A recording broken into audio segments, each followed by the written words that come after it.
Questions 44 through 46 refer to the following conversation. Hello, this is Wendy Rahn from fɔːk Engineering.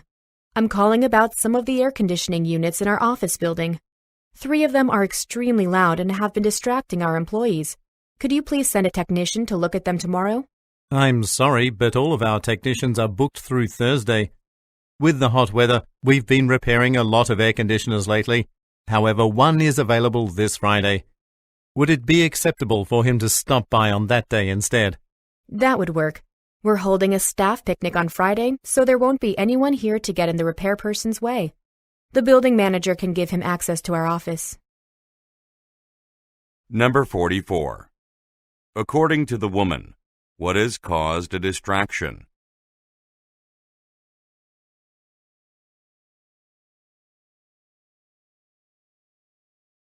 Number 45.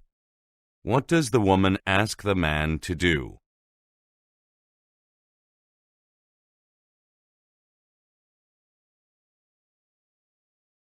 Number 46. What is probably going to take place on Friday?